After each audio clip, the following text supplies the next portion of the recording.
Earlier this morning, I spoke with Vice President J.D. Vance. Mr. Vice President, thank you for joining us. The big question, is the United States now at war with Iran? No, we're not at war with Iran, John. We're at war with Iran's nuclear program, and I think the president took decisive action to destroy that program last night. If I could step back a little bit, we have to give an incredible amount of gratitude to the troops who did an amazing thing last night. Think about this, John. They flew thousands of miles away, a 30-hour nonstop flight. They never touched down on the ground, and they dropped a 30,000-pound bomb on a target about the size of a washing machine. No military in the world has the training, the skills, and the equipment to do what these guys did last night. I know the president and I are both very proud of them, and I think what they did was accomplish a very core American national objective. Iran cannot have a nuclear weapons program. The president's been very clear about this, and thanks to the bravery and competence and skill of our great pilots and everybody who supported this mission, we took a major step forward for that national objective last night. It certainly was a complex and overwhelming mission, 125 aircraft involved, we are told. Can you say definitively that Iran's nuclear program has now been destroyed? Well, John, I don't want to get into the sensitive intelligence here, but we know that we set the Iranian nuclear program back substantially last night. Whether it's years or beyond that, we know it's going to be a very long time before Iran can even build a nuclear weapon if they want to. But I actually think that raises the most important question. The president talked about this last night. We want Iran to give up their nuclear weapons program peacefully, but there is no way that the United States is going to let Iran have a nuclear weapon. And so they really have to choose a pathway, John. Are they going to go down the path of continued war, of funding terrorism, of seeking a nuclear weapon, or are they going to work with us to give up nuclear weapons permanently? If they're willing to choose the smart path, they're certainly going to find a willing partner in the United States to dismantle that nuclear weapons program. But if they decide they're going to attack our troops, if they decide they're going to continue to try to build a nuclear weapon, then we are going to respond to that with overwhelming force. So really what happens next is up to the Iranians. So let me drill down on what was accomplished, because there's a report this morning in the New York Times that Fordo, that deep underground enrichment facility, was severely damaged but not fully destroyed. But the president said last night the enrichment facilities have been completely and totally obliterated. Can we say that definitively, or are we just not sure yet? I mean, have those facilities been obliterated? Well, John, severely damaged versus obliterated, I'm not exactly sure what the difference is. What we know is that the nuclear program back substantially.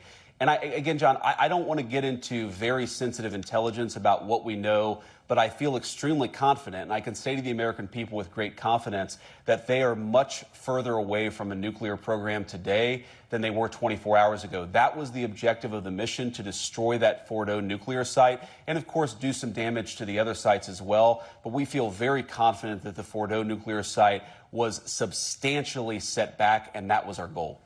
The UN's atomic energy watchdog said that Iran had 900 pounds of highly enriched uranium. Do we know what has become of that? Was it destroyed in this attack? Do we know? That's a big stockpile. We're going to work in the coming weeks.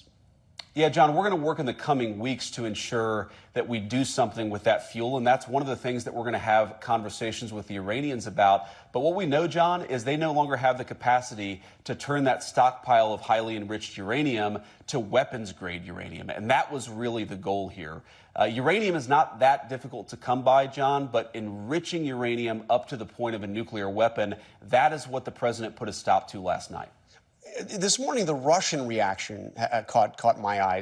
Dmitry Medvedev, of course, the former president and prime minister of Russia, now the deputy chairman of Russia's Security Council, said the enrichment of nuclear material, and now we can say it outright, the future production of nuclear weapons will continue.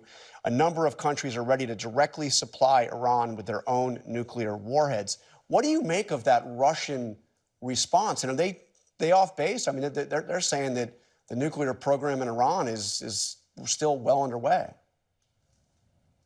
Well, first of all, I think it's a bizarre response, but I also don't know that that guy speaks for President Putin or for the Russian government. One of the things that we've picked up, John, in our conversations with the Russians over the last few months, despite our many disagreements, of course, with the state of Russia, they've been very consistent that they don't want Iran to get a nuclear weapon. And this is what I think many commentators underappreciate about what the president did last night. Iran having a nuclear weapon, nuclear proliferation in the Middle East is a disaster for pretty much everybody. It's one of the few issues where Russia, China, and the United States have broad agreement is that we don't want to see a nuclear arms race in the Middle East. So what the president did was very important. I'll let President Putin speak to what the official Russian position on this is, but I feel very confident that both for Russia, for China, and most importantly, of course, for us, we don't want Iran to have a nuclear weapon, and I think that goal is going to continue to animate American policy for the next few years. President Trump last night also threatened additional military action if Iran retaliates or if peace does not come quickly. How quickly are we talking about? Are we talking about days? Are we talking about weeks? Well, look, John, I'll let the president make those determinations, actually, but we're now going to have a serious conversation about how to get rid of Iran's nuclear weapons program permanently, meaning they have to choose not to have a nuclear weapons program and they have to give this thing up.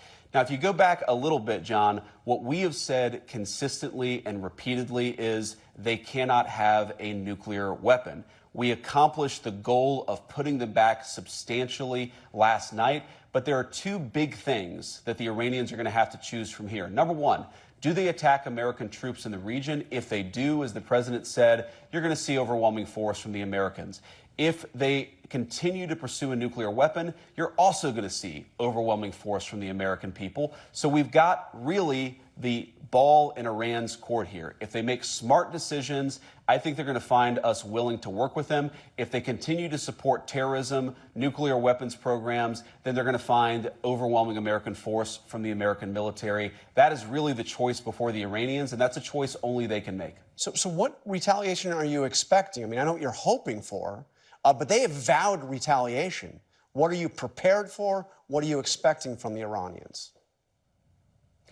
Well, it's always hard to guess what the other side is going to do, but what we're prepared for is if they attack us in a maximal direction, first of all, we have got maximum defensive posture. I think that we're going to be able to defend as many of our people as possible. And of course, I'd encourage Americans to pray for our guys in the Middle East because, yes, they are under a significant amount of duress and a significant amount of threat right now.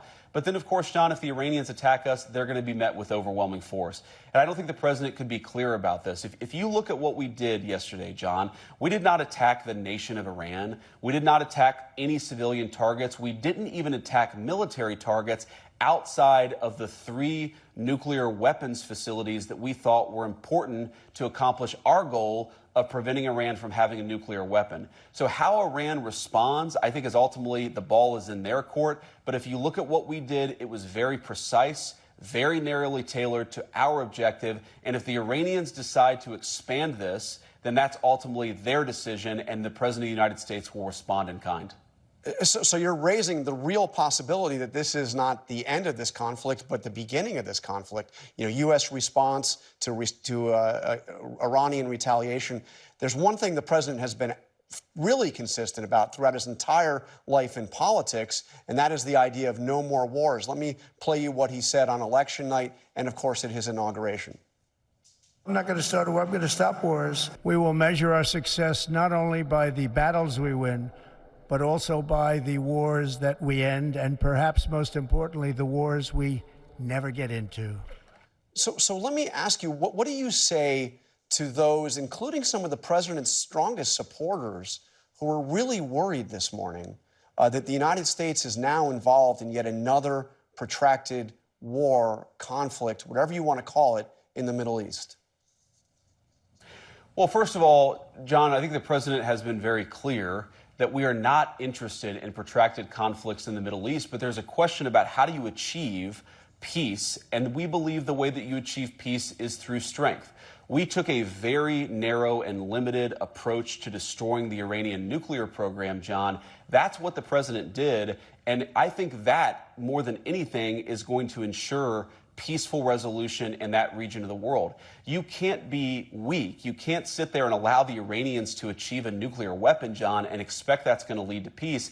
It would lead to absolutely disastrous military conflict all over the Middle East. We don't want that. Our Gulf Arab nation allies don't want that. Israel doesn't want that. And it's one of the few issues, frankly, that unites the Arabians to the Israelis is none of them want the Iranians to get a nuclear weapon because they know that it would lead to the opposite of peace.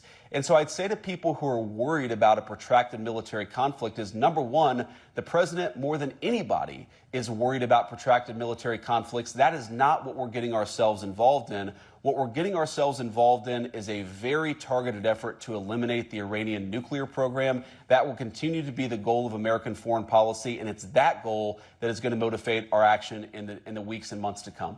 But this was, as we discussed, a complex and overwhelming military action last night, and the president is vowing something bigger if the Iranians respond by retaliating. He's also raised the specter of targeting the supreme leader himself. As you know, earlier in the week, he said he knew where the Ayatollah is hiding and that he would be an easy target. Has the U.S. ruled out targeting the supreme leader in Iran? Has the U.S. ruled out trying to achieve regime change?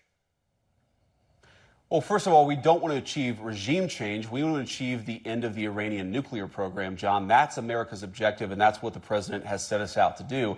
The president, in the very tweet you mentioned, or the truth that you mentioned, John, said explicitly that he's not trying to take out the Iranian supreme leader. He's trying to take out their nuclear program. And, of course, we took a major step forward with that last night.